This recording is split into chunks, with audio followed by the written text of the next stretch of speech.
तरबूज मार कहा।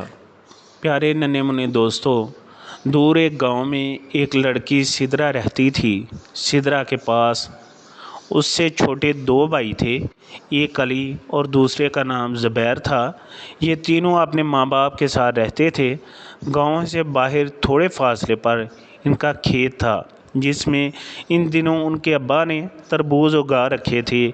एक दिन की बात है, अली और ज़ुबैर अपने घर के एक कमरे में चारपाई पर बैठे बातें कर रहे थे। उनके पास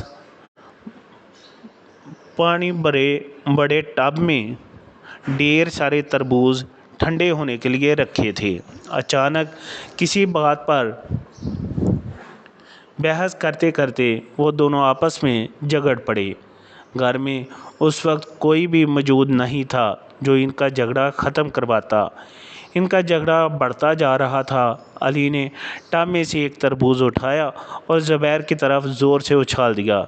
ज़ुबैर ने भी एक तरफ हटकर खुद को तरबूज से बचाया। तरबूज सामने दीवार से टकरा कर फट गया और दीवार को सुर्ख रंग से रंग गया। बस फिर क्या था, दोनों भाई कमरे में इधर उधर भागने, एक एक तरबूज एक दूसरे को मारते और फिर दौड़ते भागते,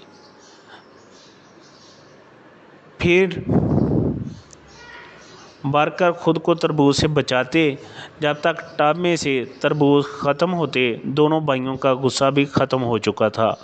उस वक्त सिदरा, जो कि हमसायों के घर से वापस आई थी, कमरे के दरवाजे से अंदर दाखिल हुई और घबरा कर अपनी जगह बुत बन गई, क्योंकि कमरा मैदान जंग का मंजर पेश कर रहा था। दीवारें, फर्श, अली, ज़ुबैर, घर, सब कुछ सुर्ख रंग में रंग चुका था। जब उसने फर्श पर जा बजा तरबूज कटे फटे टुकड़ों में बटे बिखरे देखे तो उसे हकीकत समझ आई, और फिर वो इस तरबूज मार्के पर दिल खोल कर इतना हंसी कि हंसे हंसे उसकी आंखों में आंसू आ गए। इसके दोनों भाई अब शर्मिंदा शर्मिंदा सर झुकाए उसके सामने खड़े थे। फिर एक दूसरे की तरफ देखते देखते वो भी ज़ोर ज़ोर से हंसने लगे। दोस्तों, कैसा लगा सच्चा वाक़या? हर तरफ मुस्कुराहटें बिखर गईं।